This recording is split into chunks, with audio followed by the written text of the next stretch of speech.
आज मेरी उस पीआईएल पे माननीय सुप्रीम कोर्ट ने केंद्र सरकार, राज्य सरकार और लॉ कमीशन को नोटिस जारी किया है, जिसमें मैंने मांग किया है कि भारत में लैंड डिस्प्यूट को डिसाइड करने के लिए अलग से एक रेवेन्यू जुडिशल सर्विस शुरू किया जाए। भारत में जो मुकदमे चल रहे हैं 5 करोड़, उसमें से लगभग 66% यानी लगभग 2/3 मुकदमे ज़मीन से जुड़े हुए हैं और ज़मीन विवाद हल करते हैं चकबंदी अधिकारी, एसडीएम, एडीएम, डीडीसी। और ये लोग लॉ ग्रेजुएट्स नहीं होते, तो ना उनको पूरी लॉ की पूरी एक्सपर्टीज़ होती है, ना उनको सुप्रीम कोर्ट के सारे जजमेंट्स की पूरी एक्सपर्टीज़ होती है। तो वो फैसला डिसाइड देते हैं और बाद में हाई कोर्ट में फैसला पलट दिया जाता है। सबसे ज़्यादा ज़मीन का विवाद लंबा चलने का एक बड़ा कारण यह है कि बार बार फैसला आता है, हाई कोर्ट जाता है, फिर उसको पलट दिया जाता है, फिर वो आदमी वापस बैक कर दिया जाता है कि भाई इसको फिर से डिसाइड करो। तो इसलिए ज़रूरत यह है कि एक भारत में जैसे पीसीएसजे के लिए होता है, जैसे डिस्ट्रिक्ट कोर्ट में जजेस बनने के लिए प्रॉपर एग्ज़ाम होता है, प्रॉपर उनकी ट्रेनिंग होती है, ऐसे लैंड डिस्प्यूट को डिसाइड करने के लिए भी एक प्रॉपर एक जुडिशल सर्विस हो और उनकी प्रॉपर ट्रेनिंग हो, उसके बाद वो लोग डिसाइड करें। मैंने ये भी कहा है कि जो लोग ज़मीन विवाद डिसाइड करते हैं, चाहे वो तहसीलदार हों, चाहे एसडीएम हो, चाहे एडीएम हो, चकबंदी अधिकारी हैं, एसओसी हैं, डीडीसी है, ये पूरी तरीके से सरकार के कंट्रोल में है। इसलिए जहाँ ज़मीन के विवाद में एक तरफ कोई पावरफुल आदमी आ जाता है, कोई मंत्री आ गया, सांसद आ गया, विधायक आ गया, तो फिर वो लोग ठीक से डिसाइड नहीं करते। और भारत में अनेकों केस ऐसे हैं जहाँ एक पक्ष गरीब है, दूसरा पक्ष बहुत पावरफुल है और पावरफुल गलत है, इसलिए उसके कोई उस मुकदमे का फैसला होता नहीं।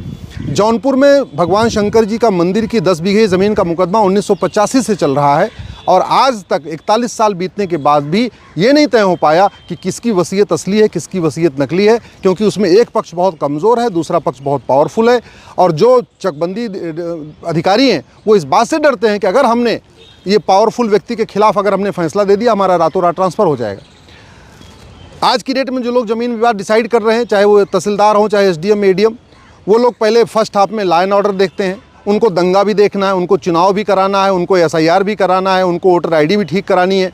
उसके बाद मंत्री आ गए, उनकी आवभगत भी करनी है, फिर उनको कलेक्टर से मिलना है, फिर कई बार कप्तान से मिलना है, फिर कमिश्नर से मिलना है। तो आए दिन उनकी इतनी सारी मीटिंगें चलती रहती हैं, जबकि जो केस डिसाइड करने के लिए ज़रूरी है कि एकदम आदमी फुल टाइम केवल और केवल केस डिसाइड करे।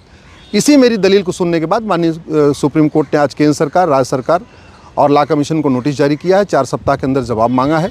मैं आशा करता हूं कि जैसे डिस्ट्रिक्ट कोर्ट में जजेस के अपॉइंटमेंट के लिए प्रॉपर एक एग्ज़ाम होता है, उसके बाद उनकी 3 साल की ट्रेनिंग होती है, फिर उनको एज ए जज बनाया जाता है, वैसे ही ज़मीन का जो डिस्प्यूट है उसके लिए भी एक separate revenue judicial service exam होगा और अब इसको हाई कोर्ट के अंदर में कर दिया जाएगा। हमारे संविधान का आर्टिकल 50 कहता है सेपरेशन ऑफ पावर की न्यायपालिका और कार्यपालिका ये अलग अलग होना चाहिए, लेकिन अभी एकदम मिक्स हो रखा है। केस डिसाइड करते हैं जुडिशियल टाइप का, चाहे वो एसडीएम है, एडीएम है, चकबंदी अधिकारी, वो काम करते हैं जुडिशियल और उसके बाद उनका ट्रांसफ़र, उनकी पोस्टिंग, उनका इंक्रीमेंट सब कुछ डिसाइड करती है सरकार।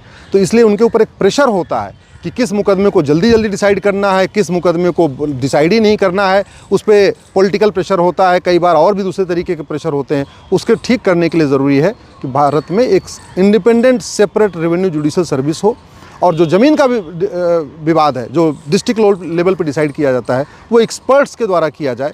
पहले ये जब शुरू की गई थी नॉन लॉ ग्रेजुएट्स के लिए, उस समय हमारे पास लॉ कॉलेज नहीं था, हमारे पास लॉ ग्रेजुएट्स नहीं होते थे। अब तो 2000 लॉ कॉलेज बन चुका है, हर साल हज़ारों की संख्या में लोग लॉ करके निकल रहे हैं। तो इसलिए अब वकीलों की कमी नहीं है, लॉ कॉलेजेस की कमी नहीं है।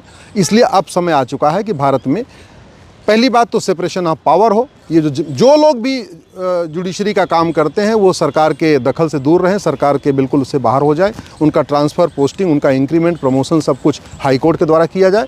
और दूसरा, वैसे ही प्रॉपर उनका एग्ज़ाम हो जैसे डिस्ट्रिक्ट कोर्ट में जजेस के अपॉइंटमेंट के लिए होता है, प्रॉपर उनकी ट्रेनिंग हो, उसके बाद वो ज़मीन का मुकदमा डिसाइड करें।